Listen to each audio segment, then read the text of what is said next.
وبه نستعين نحمده ونصلي على رسوله الكريم اما بعد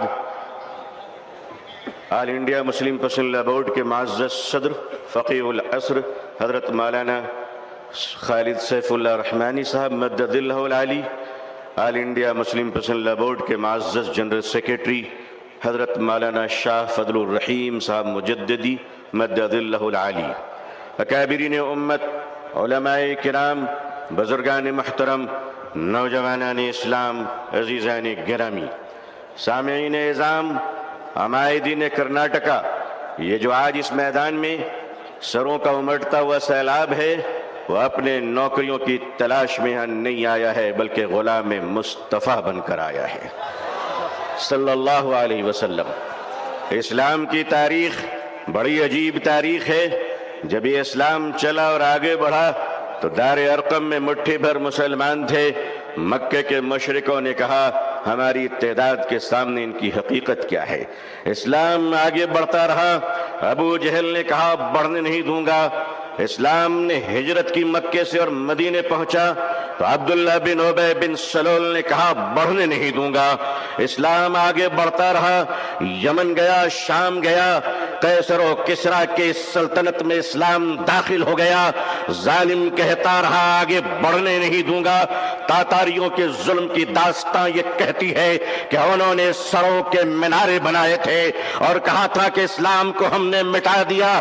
دنیا کے ظالموں نے یہ فیصلہ کیا تھا کہ اسلام کے چراغ کو جلنے نہیں دوں گا۔ خدا کا فیصلہ تھا کہ اسے ہم بجھنے نہیں دیں گے۔ ادھر آ ستمگر، ہنر آزمائے، تو تیر آزما ہم جگر آزمائے۔ اے لوگو تم نے کیا سمجھ رکھا ہے؟ ہم جتنے مسلمان ہیں اتنے ہی سیمنٹڈ انڈین بھی ہیں، اتنے ہی بھارتی بھی ہیں۔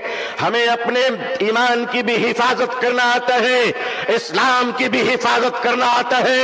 اے بھارت کی دھرتی یاد رکھنا، اگر تجھ پر بھی خطرہ آیا تو تیری عزت کو بھی بچانا آتا ہے۔ یہ چائنا کا بارڈر ڈوکلام اور یہ کشمیر سے پاکستان کی سرحدیں، اے بھارت کے نوجوانوں، اے بھارت کے آرمی جوانوں، یہ ہندوستان کا یہ جیالا مسلمان جن کی ماؤں نے ان کو گوڈسے کا دودھ نہیں پلایا ہے بلکہ ان کی رگوں میں حضرت ٹیپو سلطان کا لہو دوڑ رہا ہے، وہ قوم تمہیں یہ بتانے آئی ہے، وہ قوم تمہیں یہ بتانے آئی ہے، یہ نوجوان تمہیں یہ بتانے آیا ہے کہ چائنا کے بارڈر سے لے کر اگر پاکستان کی سرحد تک، اے بھارت اگر تجھ پر کوئی خطرہ آیا تو اے جوانوں ہمیں آواز دینا۔ خدا کی قسم ہم اپنے جوانوں کو، نوجوانوں کو، مسلمانوں کو کفن پہنا کر سرحدوں پہ پہنچا دیں گے۔ اللہ اکبر، اللہ اکبر، اللہ اکبر۔ مگر یاد رکھیے گا چپلوں کے بغیر تو ہم چل سکتے ہیں۔ ان چپلوں سے کوئی پوچھ لے کہ ہمارے بغیر نکل بھی سکتے ہو؟ آتا ہے نکلنا، آتا ہے چلنا۔ یہ ہندوستان ہمارا وطن ہے، اس وطن کو کل بھی ہم نے بچایا۔ مشکل یہ ہے کہ 47 میں بدن قسمتی سے ہندوستان کا بٹوارا ہوا تھا، 2024 میں لوگ دلوں کا بٹوارا کرنا چاہ رہے ہیں۔ ہم اس دل کا بٹوارا ہونے نہیں دیں گے۔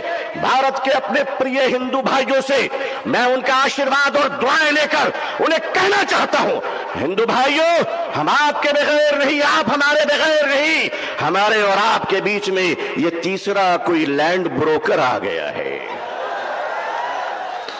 جس کی نہ بیوی ہے نہ بچے ہیں۔ یہ جدھر جاتے ہیں ادھر ستاتے ہیں، لیکن ان کو بتا دیجئے اور صاف صاف بتا دیجئے، کتے وفادار ہو یہ بات تو صحیح ہے مگر وفادار کتے بن جائیں یہ بات صحیح نہیں ہے۔ کیا سمجھ رکھا ہے؟ آل انڈیا مسلم پرسنل لا بورڈ، ہمارے بزرگان دین اکابرین بیٹھے ہیں۔ میں آپ سے سچ کہتا ہوں ہمیں اپنے دین کی بھی حفاظت کرنی ہے اور اپنے دیش ہندوستان کی بھی حفاظت کرنی ہے۔ اب میں آپ سے ایک بات کہنا چاہتا ہوں، آپ کے ہمارے رہتے ہوئے اگر کوئی اڑیسہ کے آدی باسی کی کالا ہانڈی کی چھوٹی سی بچی بھات بھات کہہ کر اگر بھوکے 7 دن میں مر جاتی ہے تو میں اپنی قوم سے پوچھنا چاہتا ہوں، مالداروں خدا کو تم کیا منہ دکھلاؤ گے؟ اگر ہمارے دیش میں یہ اتیاچار ہو رہا ہے کہ ایک پتی اپنی مری ہوئی پتنی کی لاش کو پیسے نہ ہونے کی وجہ سے ایمبولنس نہیں ملتی ہے، کاندھے پہ اس لاش کو لے کر چلتا ہے، یہ ہمارا بھارت ہے، یہ ہمارا سماج ہے، یہ ہمارا انصاف ہے؟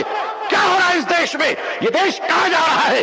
رشوت کے بغیر دوا نہیں ملتی، رشوت کے بغیر کفن نہیں ملتا، رشوت کے بغیر جنازے نہیں ملتے، رشوت کے بغیر لوگوں کو زندگی کی سانس لینے کی اجازت نہیں ہے۔ نہیں لوگوں، ہم اپنے اس پیارے دیش کو اس طرح لٹیروں کے حوالے نہیں کر سکتے۔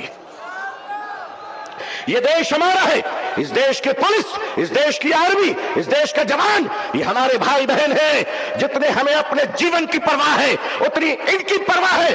اے لوگوں، اے دیش واسیوں، اے دیش کے ہندو بھائیوں، اے دیش کے مسلمانوں، وہ دن تم بھول گئے کہ جب اس دیش میں کورونا کے زمانے میں کچھ لوگ تھالی بجا رہے تھے تو وہ ہم ہیں جو تھالی سجا رہے تھے، بھوکوں کو کھانا کھلا رہے تھے۔ ہم نے کیا نہیں کیا اس ملک کے لیے؟ ارے تم نے ہمیں کچھ نہیں دیا، تم نے ہمیں ریزرویشن نہیں دیا، پھر بھی ہم نے تمہیں اے پی جے عبد الکلام دیا ہے۔ وہ دن مت بھولو، میزائل دیا ہے، ایک بار محبت کر کے تو دیکھو، ایک بار پیار کر کے تو دیکھو۔ ہمارے ہر گھر سے تم دیکھنا شیخ الاسلام نکلیں گے، شیخ الہند نکلیں گے۔ دیش کی حفاظت کرنی ہے، انسانیت اور مانوتا کو بچانا ہے۔ ہندو بھائیوں کو محبت کے ساتھ ان کے سامنے ان کی عدالت میں اپنی باتیں رکھنی ہے۔ وقف کیا ہے؟ وقف کا تحفظ کیا ہے؟ یہ بلیورز کی چیریٹی ہے۔ وقف کی زمینیں جو ہمارے پروجوں نے، ہمارے بزرگوں نے، ہمارے پرکھوں نے، ہمارے باپ داداؤں نے ایک چیریٹی کی تھی، مانوتا کے لیے، انسانیت کے لیے، لوگوں کے کھانے پینے کے لیے، لوگوں کو جینے کے لیے۔ آج اس زمین پہ آپ کی نظر کیوں پڑ گئی؟ ہم جانتے ہیں مہاشے کیوں پڑی ہے، اس لیے کہ اب راجہ دیش نہیں چلا رہا ہے، اب راجہ ریئل اسٹیٹ کا کاروبار کر رہا ہے۔ لیکن معاف کیجئے گا، یہ وقف کی زمینیں آج ہمارے ماننی پردھان منتری جی، اللہ ان کو لمبی عمر عطا فرمائے، اللہ ان کو اچھی صحت دے، اللہ ان کو صحیح سوجھ بوجھ عطا فرمائے، اللہ ان کا گھر بسا دے، آمین۔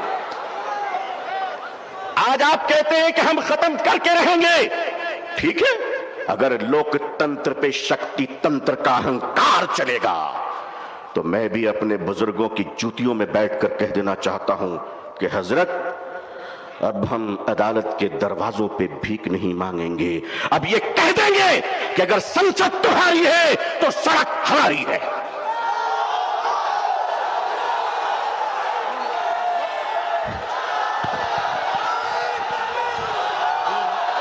نعرے تکبیر، نعرے تکبیر، نعرے تکبیر۔ لیکن جب مسلمان سڑک پر چلے گا تو ایک تنکا نہیں جلنا چاہیے، کسی بس پہ پتھر نہیں چلنا چاہیے، سنویدھان کے اندر، لوک تنتر کے اندر اپنی آواز کو بلند کرنا ہے، اور اس دیش کے ہندو بھائیوں کو بھی پریم سے اپنے گلے لگا کر اپنی بات رکھ کر انصاف کی لڑائی لڑنی ہے۔ یہ دیش کسی ایک جاتی اور دھرم کا نہیں ہے، ہم سب مل کر ہیں اور مل کر رہیں گے انشاءاللہ۔ اے میرے دیش کے ہندو بھائیوں، جس گنگا کے پوتر جل سے تم اشنان کر کر پوجا کرتے ہو، اسی پوتر جل سے ہم بھی وضو بنا کر مسجدوں میں نماز پڑھتے ہیں۔ خوش رہیے، آباد رہیے، اللہ آپ سب کو خوش رکھے۔ بنگلور کی یہ تاریخی سرزمین، آل انڈیا مسلم پرسنل لا بورڈ کا اجلاس، یہ تاریخی اجلاس ہے جہاں فیصلے بھی ہوئے ہیں، تطہیر بھی ہوئے ہیں، جرأت کردار اور ہمت حق گوئی کا مظاہرہ بھی ہوا ہے۔ اکابرین کی خدمت میں سینکڑوں سلام پیش ہے، آپ کی جرأت کو سلام ہے۔ لوگوں تیار رہنا، اگر اکابرین آواز دیں تو اب اگر زندہ ہو تو زندہ ہونے کا ثبوت پیش کر دینا۔ اللہ خوش رکھے۔ آخر دعوانا الحمدللہ رب العالمین، والسلام علیکم ورحمۃ اللہ وبرکاتہ۔ تو دیکھا دوستو آپ نے اس ویڈیو کو، آپ نے دیکھا کس طرح سے مولانا طالب رحمانی صاحب نے اپنی بات رکھی اور کس بے باکی کے ساتھ انہوں نے دیش کی حکومت کو، دیش کے ان طاقتوں کو سمجھانے کی کوشش کی جو دیش کے مسلمانوں کے ساتھ اختلاف کر رہے ہیں، دیش کے مسلمانوں کے ساتھ جو ہے وہ ظلم و ستم کرنے کی کوشش کر رہے ہیں۔